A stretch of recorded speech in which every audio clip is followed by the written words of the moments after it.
Karibuni Aroma Zanzibar. Leo nawaletea mapishi ya fruit cake, yani keki ya matunda makavu. Na mimi hapo nimetumia tende na nimetumia zabibu nyeusi na zabibu nyekundu na cranberries, lakini unaweza kutumia matunda makavu yoyote uliokuwa nayo au unayoyapenda. Na jumla nimetumia kikombe 1.5, na tutatumia hiliki nzima, star anise na kijiti cha vanilla na kijiti cha mdalasini na pia karafuu nzima. Na nimetumia maganda ya kupara ya machungwa na ya ndimu, ambayo pia tutatumia juice yake. Nimetumia ndimu 2. Hapo tuko tayari kuroweka matunda yetu makavu. Kama nilivyosema, mimi nimetumia kikombe 1.5, lakini kama hutopenda nyingi unaweza kutumia kikombe 1. Na viungo vyetu vingine hivi. Na kama unacho kitambaa ambacho kinaitwa cheesecloth, ni vizuri kuvifunga hizi bizari kwa sababu baadaye inakuwa rahisi kuzitoa.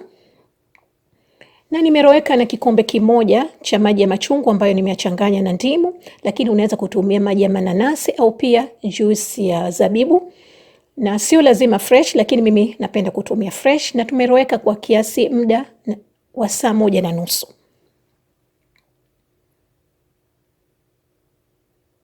Na viungo vingine nimetumia lozi ambazo nimezikata ndogo ndogo, pia na korosho, na pia nimetumia na tangawizi mbichi iliyokaushwa na sukari. Unaweza kutumia machungwa au ndimu, sio lazima lakini. Na kwa unga nimetumia vikombe 2 na baking powder vijiko 2 vidogo, na baking soda robo kijiko kidogo, na mdalasini wa unga kijiko 1 kidogo, nusu kijiko cha kungu manga, nusu kijiko cha hiliki, nusu kijiko cha tangawizi ya unga, na robo kijiko ya karafuu iliyosagwa, na robo kijiko ya star anise iliyosagwa. Alafu tutachunga, tutaweka pembeni. Na kama unataka kuzidisha hivi viungo unaweza kuzidisha au kupunguza kama utapenda. Sasa hivi mchanganyiko wetu tushauroweka vizuri. Uko tayari, na nitaondoa hapa, nimetia kwenye frying pan. Unaweza kutumia sufuria, chochote ulichokuwa nacho. Na kama nilivyosema, ilikuwa vizuri kama unayo cheesecloth, kwa sababu hivi viungo tutavitoa humu ndani, tuviache kwenye yale maji ya machungwa. Alafu nimeweka kwenye moto mdogo mdogo kukausha yale maji ya fruti, na pia zipate ile juice iingie zaidi kwenye hizi fruit za kavu. Tutatia kwenye bakuli au sahani wakati bado zimoto. Hapo nimechanganya nuts zangu, na unaweza kutumia nuts zozote uliokuwa nazo, sio lazima hizi. Tutachanganya vizuri, wache ipoe kidogo. Kisha kupoa, unaweza kutia vijiko 2 mpaka 3 vya unga kuchanganya na fruti, ili wakati uko unatia kwenye mchanganyiko wako wa keki, fruti zako zinakuwa hazikai chini, zote zinakuwa zinachanganyika. Alafu tutaweka pembeni. Sasa hivi tuko tayari kutengeneza shira ya kuunguza, lakini usiunguze, hili ni jina lake tu, burnt sugar. Kwa moto wa kiasi nimeweka sukari kikombe 1. Utaacha ianze kuyayuka kama unafanya caramel, kama hivyo. Alafu unavyoona nimelinyanyua mimi sufuria langu kwa sababu sitaki iungue, lakini nataka pia ipate rangi, izidi kuwa nyeusi nyeusi hivi. Kwa hivyo nimekoroga wakati sufuria langu liko juu juu, haliko kwenye moto directly. Kama hivyo mpaka sukari yote yayuke na upate rangi mwenyewe utakayoipenda. Hapa tuko tayari kutia yale maji yetu ya machungwa tuliyoroekea fruits. Na wakati huu ndo nimerudisha chini sufuria langu kwenye moto, na utaona itaanza kuchemka kama hivi. Utaipika moto mdogo mdogo wakati unaikoroga kila wakati mpaka sukari yote iyayuke. Inaweza kuchukua kiasi dakika 5 mpaka dakika 7. Na sukari kisha kuyayuka utaipika kiasi dakika 5 hivi zaidi mpaka iwe nzito kama hivi, lakini isigande sana. Sasa hivi sukari yetu tayari, na kwa vile nahitaji kuipikia kwa haraka, unaweza kuitia kwenye gilasi au kwenye bakuli. Hii sukari unaweza kuifanya kabla, yani siku kabla. Lakini kama mimi nimeifanya siku ile ile, nimetia kwenye bakuli la barafu ili ipate kupoa, tukiwa tayari kuitia kwenye mchanganyiko wetu wa keki.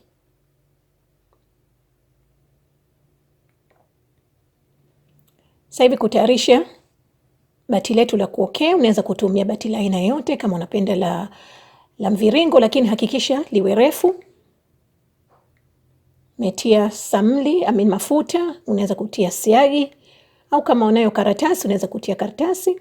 Alafu baadaye tutamwagilia unga kidogo ili keki yetu isigande chini. Sasa hivi tuko tayari kusaga siagi ambayo nimetumia kikombe kimoja na sukari kikombe kimoja. Tasaga vizuri, hakikisha siagi yako sio baridi, iwe room temperature. Na kama itabidi, lazima usimamishe mashine yako ili uscrape. Na pia unaweza kutumia mashine ya mkono kama huna mashine kubwa kama hii, sio lazima. Sasa hivi tuko tayari kutia arki ya vanilla, unaweza kutumia kijiko 1.5 mpaka vijiko 2. Alafu tatia yai moja baada moja, hakikisha kama yai lako limesagika vizuri, hamna tena umanjano kabla hujatia yai jingine. Nimetia mayai 3. Alafu tachanganya vizuri. Sasa hivi nimetia unga wote kwa pamoja. Alafu tachanganya kidogo tu. Ukishakutia unga, keki yako haihitaji kupigwa kwa muda mrefu kwa sababu inaweza ikawa kavu au inaweza kawa ngumu. Alafu nimetia zile machungwa na ndimu, na pia nilisaga na tangawizi mbichi. Nimetia humo zote kwa pamoja. Alafu tasaga kidogo tu. Kama nilivyosema, keki kama hivi haitaki kuchanganywa kwa muda mrefu kwa sababu pia inaweza kuwa kama mpira, ngumu kama mpira. Sasa hivi nimeamua kuchanganya kwa mkono, kuendeleza kwa mkono yani. Changanya vizuri.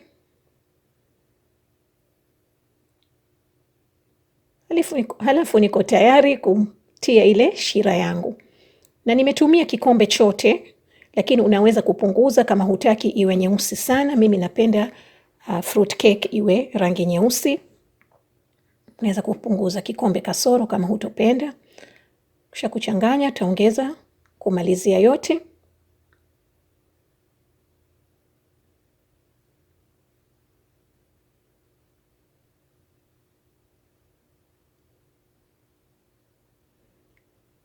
Baada hapo tuko tayari kutia fruits zetu. Tatia kidogo kidogo kama mara 2 au mara 3. Mimi nimefanya mara 2. Tachanganya vizuri. Wakati huu umeshaweka moto wako wa oven tayari. Wangu mimi nimetumia moto 325 Fahrenheit, yani kiasi 162 Celsius. Na keki hii utaioka kiasi kwa dakika 50 mpaka 60. Kwa hivyo hapa niko tayari kutia kwenye bati langu. Mimi nimetumia hili bati la mkate, lakini unaweza kutumia bati la kawaida la mviringo la inchi 8, lakini hakikisha kama liwe refu ili unga wako usimwagike wakati wa kupika. Kwa bati hili kidogo ilikuwa imejaza sana, lakini imetokea. Kwa hivyo utaweka uzuri. Alafu nimetia kwenye tray hapo kwa sababu sikutaka iungue chini. Na pia kwenye oven nimeweka kwenye reki ya katikati, sio ya juu. Na ni muhimu sana kuitizama keki yako ikifika dakika 45 au 50, maana yangu mimi nimepika kwa saa, yani dakika 60, na ilikuwa imeshaanza kuungua, nilisahau. Kwa hivyo naikata hapa pembeni kutoa hii sehemu iliyoungua wakati ilikuwa moto kidogo. Na baada ya hapo utatumia kisu cha siagi au spatula kama hivi kuitoa pembeni. Alafu iache kiasi dakika 2 au 3 hivi ipoe kidogo, lakini sio sana. Alafu kisha kuiweka hivi, baada ya dakika 5 utaitoa keki yetu. Imependeza na nzuri sana kama mnavyoona, na tayari kuserve. Mimi keki hii naipenda hasa siku ya pili, inakuwa nzuri zaidi. Na kama utapenda kuipamba, kuitia kama royal icing pia unaweza, au kama hutaki unaweza kutumia icing sugar tu kama nilivyoweka mimi, au pia sio lazima kutia kitu chochote. Na keki hii inaliwa siku za sherehe za aina yote, au pia kama unajipenda unaweza ukafanya kwa chai ya jioni, pia ni nzuri. Kwa hivyo tunakata keki yetu kama mnavyoiona, imependeza sana na ni laini sana ndani, na sio kavu, na pia imebidi nishike kwa mikono miwili ili isivurugike chini. Kama mnavyoiona, asanteni sana. Kwa mapishi zaidi, karibuni Aroma of Zanzibar, na mtakuta viungo na vipimo vyote kwenye description box hapo chini ya tarehe au pia kwenye ukurasa huu. Asanteni sana.